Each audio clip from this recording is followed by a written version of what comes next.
ज्वालामुखी से पृथ्वी का खतरनाक रहस्य। एक डरावनी कहानी। सर्दी की रात थी और जंगल की गहराई में एक अजीब सी चुप्पी पसरी हुई थी। दूर दूर तक सिर्फ सन्नाटा था। पर फिर अचानक ज्वालामुखी के गहरे गड्ढे से तेज आवाजें सुनाई देने लगीं। वह आवाज चुपके चुपके जंगल के किनारे तक पहुंचने लगी। जंगल में छिपे हुए जीवों ने एक के बाद एक अपने रास्ते बदलने शुरू कर दिए। ऐसा लग रहा था जैसे जंगल का हर पेड़ और हर जीव खतरे का एहसास कर रहे थे। आसमान में काले बादल घुमड़ने लगे थे, जैसे कोई बड़ा तूफान आने वाला हो।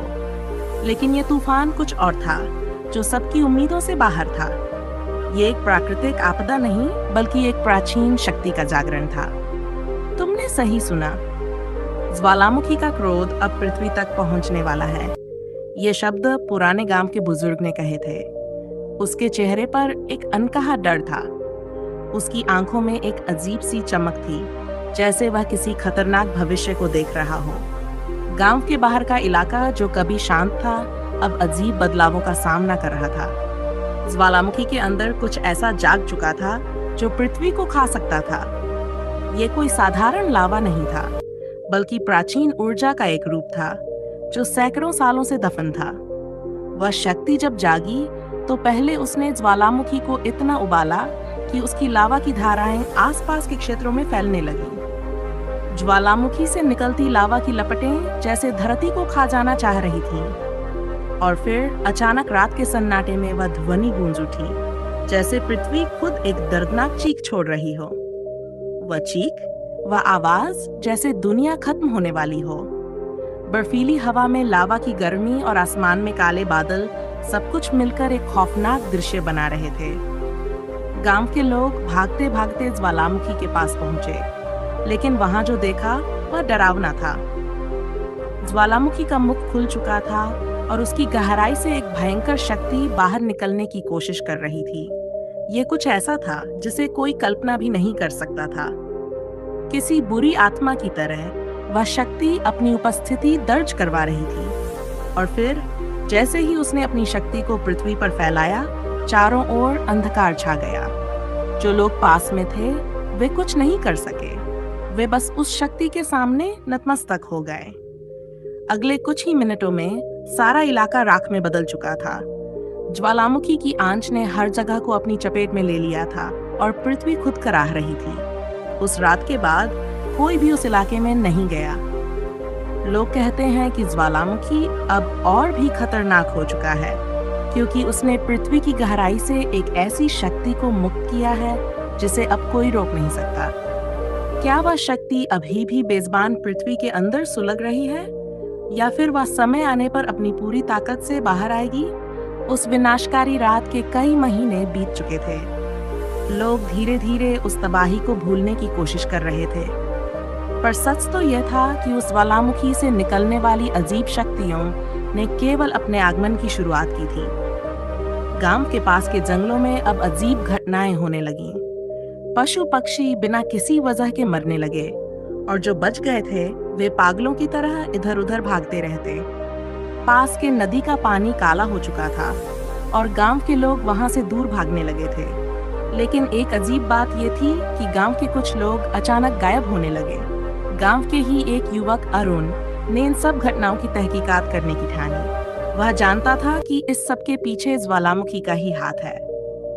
एक रात जब पूरा गांव सो रहा था, अरुण अपनी मशाल लेकर जंगल की ओर निकल पड़ा। उसके दिल में डर तो था, लेकिन जिज्ञासा उससे कहीं ज्यादा थी। जंगल के अंदर जाते ही उसे अजीब सी फुसफुसाहटें सुनाई देने लगी। ऐसा लग रहा था जैसे पेड़ पौधे भी उससे कुछ कहना चाहते हों। लेकिन उसकी नजरें सिर्फ ज्वालामुखी पर थीं। वह धीरे धीरे ज्वालामुखी के करीब पहुंचा। वहां का नजारा बेहद डरावना था। ज्वालामुखी की गहराई से लाल और काले धुएं का गुबार उठ रहा था और वहां का तापमान असहनीय था। ज्वालामुखी के पास पहुंचते ही अरुण को महसूस हुआ कि जमीन कांप रही है। तभी अचानक ज्वालामुखी से एक अजीब सी आकृति निकली। ये कोई धुआं या लावा नहीं था, बल्कि किसी जीवित प्राणी जैसा दिखने वाला एक साया था। उसकी आंखें जलती हुई अंगारों की तरह थीं। अरुण की सांसें रुक गईं। वह जान चुका था कि ये वही प्राचीन शक्ति है जिसे सदियों पहले पृथ्वी ने अपने भीतर कैद कर लिया था। तुमने हमें जगा दिया है, इंसान, उस साए ने एक गूंजती हुई आवाज में कहा।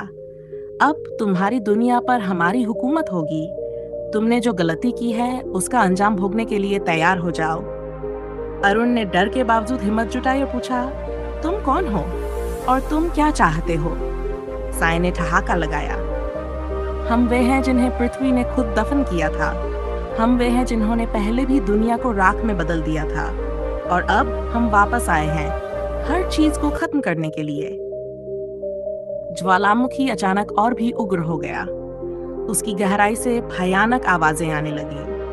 अरुण ने देखा कि लावा अब सिर्फ बह नहीं रहा था, बल्कि उसमें से भूतिया जीव निकल रहे थे। ये जीव हवा में तैरते हुए गांव की ओर बढ़ने लगे। अरुण को समझ नहीं आ रहा था कि क्या करे। उसने वहां से भागने का फैसला किया। वह पूरे दम से दौड़ता हुआ गांव वापस आया और सबको जगाया, पर तब तक बहुत देर हो चुकी थी। ज्वालामुखी से निकले जीव गांव में पहुंच चुके थे। वे हर चीज को जलाते और मिटाते जा रहे थे। गांव के लोग चीखते चिल्लाते इधर उधर भागने लगे, लेकिन उन जीवों के सामने इंसानों की कोई ताकत नहीं थी। वे किसी को छूते ही राख बना देते। अरुण ने सोचा कि इसे रोकने का कोई तरीका होना चाहिए। तभी उसे अपने दादा की एक बात याद आई। ज्वालामुखी की शक्ति को केवल पृथ्वी की आत्मा ही शांत कर सकती है, लेकिन इसके लिए एक बलिदान देना होगा। अरुण जानता था कि उसे क्या करना है। वह गांव के मंदिर में गया, जहां एक प्राचीन पत्थर रखा था। यह पत्थर पृथ्वी की आत्मा का प्रतीक माना जाता था। उसने वह पत्थर उठाया और पूरे साहस के साथ ज्वालामुखी की ओर दौड़ पड़ा। ज्वालामुखी के पास पहुंचते ही वह साया फिर से प्रकट हुआ। उसने अरुण को चुनौती दी, तुम मुझे नहीं रोक सकते, तुम्हारा अंत सुनिश्चित है। लेकिन अरुण ने बिना डरे उस पत्थर को ज्वालामुखी की गहराई में फेंक दिया। पत्थर गिरते ही ज्वालामुखी में जोरदार धमाका हुआ। पूरी जमीन कांपने लगी। वह साया और उसके भूतिया जीव दर्दनाक चीखों के साथ गायब होने लगे।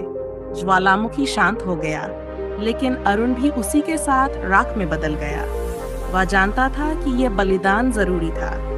गांव के लोग बच गए, लेकिन अरुण की कहानी हमेशा के लिए गांव की कहानियों में जीवित रही। पर एक सवाल अब भी बाकी था। क्या यह खतरा हमेशा के लिए टल गया या ज्वालामुखी फिर से जागेगा?